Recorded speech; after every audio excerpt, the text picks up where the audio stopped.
Hello दोस्तों, आज हम पॉलिटिकल साइंस के third paper representative western political thinker के क्वेश्चन पेपर को डिटेल में डिस्कस करेंगे। यह पेपर मैक्सिमम 100 मार्क्स का होता है और टाइम 3 आवर का होता है। आपको किसी भी 5 क्वेश्चन अटेम्प्ट करने होते हैं और सभी क्वेश्चन इक्वल मार्क कैरी करते हैं। अगर आप पॉलिटिकल साइंस की प्रिपरेशन कर रहे हैं तो यह वीडियो आपके लिए बहुत इंपॉर्टेंट होने वाली है। चलिए शुरू करते हैं। फर्स्ट क्वेश्चन देखते हैं इसमें क्या दिया है कि explain Plato theory of justice and its impact on his conception of state. दोस्तों इसमें ये बताया गया फर्स्ट क्वेश्चन में कि प्लाटो ने जस्टिस को समाज का सर्वोच्च नैतिक सिद्धांत माना है।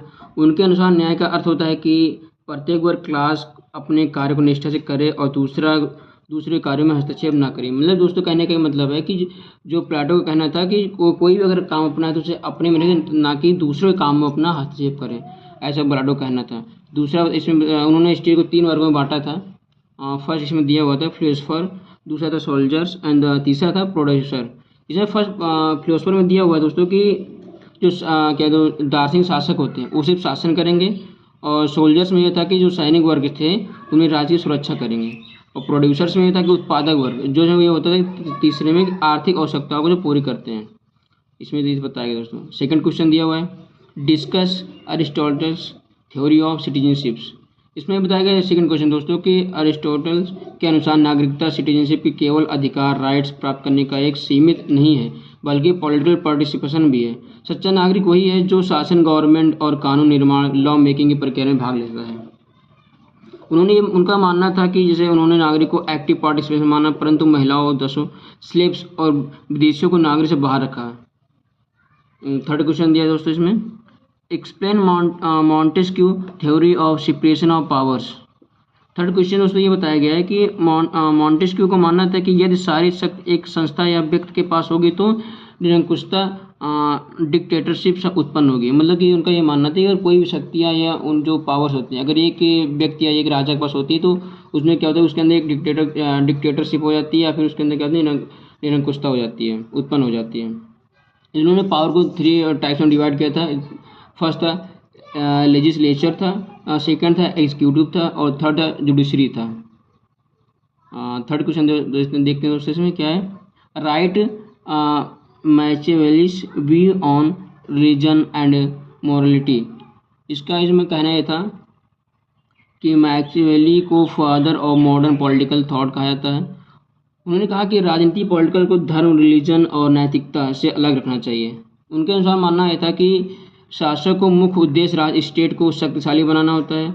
इसके लिए यदि छल, हिंसा या क्रूरता का प्रयोग भी करना पड़े तो वह उचित है। 5 क्वेश्चन ये बताया गया दोस्तों इसमें कि compare Hobbes and lock on human nature. Hobbes जो था उनका मानना था कि मनुष्य स्वभाव से स्वार्थी, जिसे सेल्फिश बोलते हैं, और हिंसक वायलेंट है। स्टेट ऑफ नेचर में जीवन नेस्टी, ब्रिटिश एंड शॉर्ट होता है, इसलिए शक्तिशाली संप्रभु शोवरिंग की आवश्यकता होती है। लोग का ये मानना था इसमें तब बताया गया दोस्तों कि मनुष्य तर्कशील, रीजनेबल और सहयोगी कॉर्पोरेटिव है। उसके नेचर राइट्स, जीवन, स्वतंत्रता और संपत्ति है। राज्य की इन कार्यों को रक्षा करना होता है।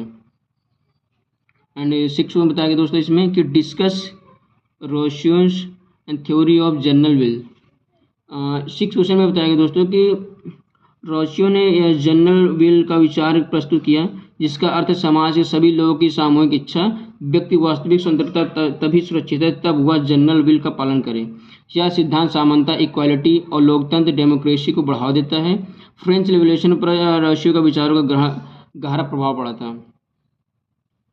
एंड 7 क्वेश्चन बताया गया इसमें explain Bentham's principle of greatest happiness of the greatest number. 7 question में बताया गया है कि बोंथम ने यूटिलिटेरियनिज्म को सिद्धांत दिया। उन्होंने कहा कि कोई भी कानून या नीति तभी उचित हो जब वह अधिकतम लोगों को अधिकतम सुख, हैप्पीनेस प्रदान करे। हालांकि इसकी आलोचना या इसे अल्पसंख्यक माइनॉरिटी के अधिकारों का उपेक्षा हो सकती है, फिर भी यह सिद्धांत आधुनिक लॉ मेकिंग और समाजी सुधारों के लिए बहुत ही उपयोगी सिद्ध हुआ। 8 क्वेश्चन दोस्तों ये बताया गया इसमें right J.S. Mill view on representative government. 8 question में बताया गया दोस्तों जैसे कि मिल के अनुसार सर्वश्रेष्ठ शासन प्रणाली बताया गया इसमें कि रिप्रेजेंटेटिव गवर्नमेंट है जिसमें जनता अपने प्रतिनिधियों रिप्रेजेंटेटिव के माध्यम से शासन में भाग लेती है। उन्होंने फ्रीडम और एक्सप्रेशन, महिला अधिकार, वुमेन्स राइट्स और अल्पसंख्यकों के संरक्षण, प्रोटेक्शन ऑफ माइनॉरिटीज़ का समर्थन किया था। एंड नाइन्थ क्वेश्चन बताया गया इसमें कि discuss mouth is tongue political ideas. इसमें ये बताया गया नाइन्थ क्वेश्चन दोस्तों कि जैसे कि माओ ने मैक्सिम लेनिनिज्म को चीनी परिस्थितियों, चाइनीज़ कंडीशन के अनुसार बदला। उनके अनुसार चीन में क्रांति रिवोल्यूशन का नेतृत्व किसान करेंगे। उन्होंने गोलिन वालफेयर और मैस लाइन नीति को बढ़ावा दिया था। उनका लक्ष्य संतत क्रांति, कॉन्टिन्यूस रिवोल्यूशन और समाजवादी समाज था। एंड टेंथ क्वेश्चन में बताया गया है कि explain Karl Marx theory of surplus value. तो इसमें ये बताया गया है कि मार्क्स के अनुसार मजदूर वर्ग को अपने लेबर से वस्तु का मूल्य वैल्यू बढ़ाता है, लेकिन पूंजीपति कैपिटलिस्ट मजदूर को केवल न्यूनतम मजदूरी, मिनिमम वेज देता है और अतिरिक्त मूल्य, एक्स्ट्रा वैल्यू स्वयं रख लेता है।